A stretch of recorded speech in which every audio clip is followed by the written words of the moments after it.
Y'all get in here, get in here, get in here. Look what I stumbled upon as I was scrolling TikTok. Now, if you are liking what you see, please make sure that you all subscribe, right? Please hit that like button and please make sure that you all are subscribing. I appreciate it. And here are my two channels in which you can subscribe to. PETV_reacts is where I do my movie and television trailers and reviews, and Pam Entertainment TV, where I do celebrity legal news, pop culture chats. And this is one of my pop culture chats because I'm going to put my little bit of commentary in there. But before I do, let's get this little article out of, we got a news article and we have this TikTok video. Let me get to it really quick. We want to shout out the CBS Evening News. Let's go. Two fraternities at Penn State University are at the center of a highly profitable cocaine ring, according to state prosecutors, who say the drugs were cut and packaged right there in the frat houses, sometimes by pledges. Among those charged, 13 current and former students and one student's father. More now from CBS's Michael George. A mess. Investigators say all but one of the 14 charged were Penn State students at the time of the alleged criminal conduct.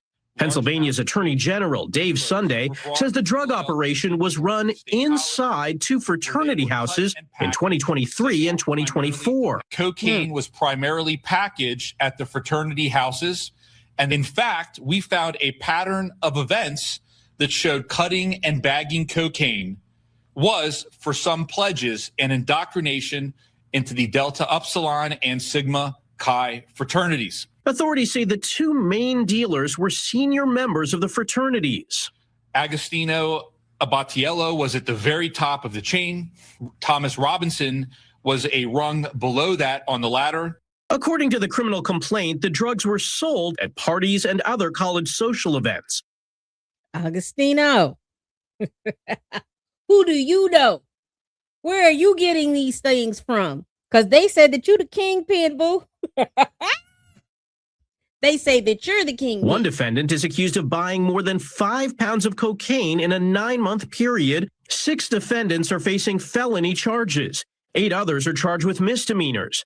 Penn State says it's placing Delta Upsilon on interim suspension pending an investigation. Wow. It says Sigma Chi isn't recognized by the university. The packaging happened at off-campus fraternity houses. And there was one non-student charged. Paul Robinson, the father of one of the suspects. Authorities say he concealed evidence, including a safe containing drugs and cash. Tony? Michael George, thank you. Two fraternities. When I tell you. And 2 years. They've been doing all of this for 2 years on the college, packaging and selling on the college campuses. Let's do this. Let's get over here. Let's get to this article. We're going to share this tab. This is an article by The Guardian, and it was written by, it doesn't say. Victoria Bekempis. Child, they say more than a dozen Penn State University ran a cocaine trafficking ring that cut, and they cut it and they package it. The potent drug mainly at 2 fraternity houses. So for the dope fiends, their party was good. And this reminds me of, if you talk to some old heads, so we talking early boomers, late silent generation folks, some people that was matriculating back in the 70s. These types of things were happening, meaning you can go to work all week. They would go to work all week. But on the weekend, they used to call them weekend drunks or weekend dope fiends. So they would take the cocaine on Friday night. They would take the cocaine Friday night, Saturday night. And then some folks stopped on Sunday because they were going to church. Others did not. They didn't stop till Sunday night so they can get up in the morning and go to work. But that's just my little tidbit on here. Let's see. It says the drugs were allegedly trafficked in 2023 and 2024.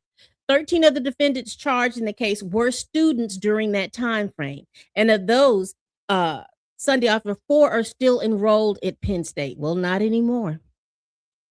There are 2 main suppliers in the group who made regular trips to New York and Philadelphia for large quantities of the cocaine.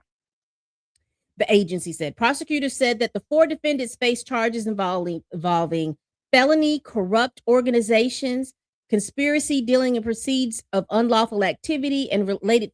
So this might be a RICO. Listen to this. Another defendant is charged with felony, conspiracy, and criminal use of a communications facility, as well as related misdemeanors.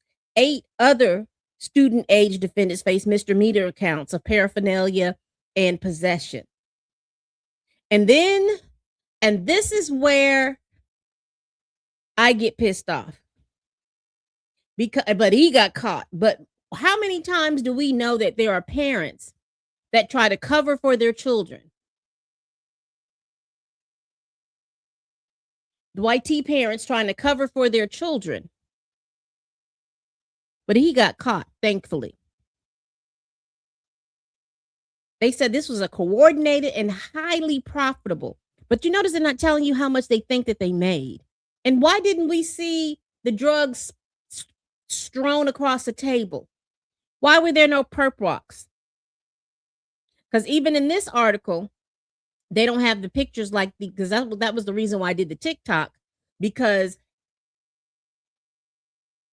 biases in the United States of America are when white men commit crimes, if they show their picture, they don't show the mugshot. What they show is if them in a family or highlighted situation. You understand what I'm saying?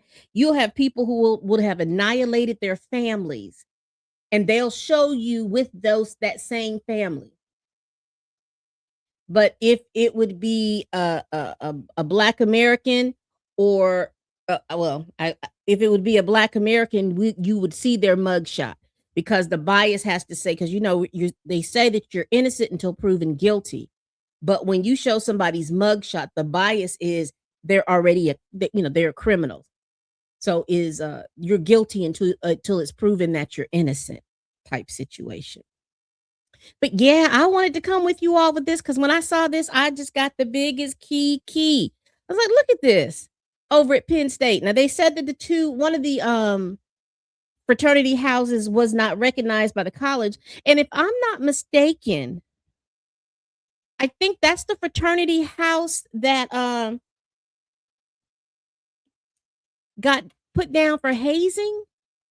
And it might not be the same college, but Penn State has been through, because one Penn State where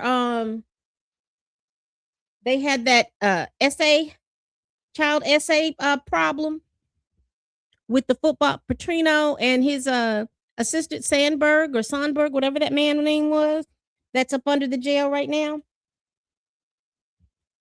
But anyway, child, if you like what you see, please make sure that you like, comment, and subscribe. Please share this information if you care. What do y'all think about this? What do you all think about 14 people with 13 of them attending college have been arrested for a cocaine trafficking raid? Y'all let me know down in the comments.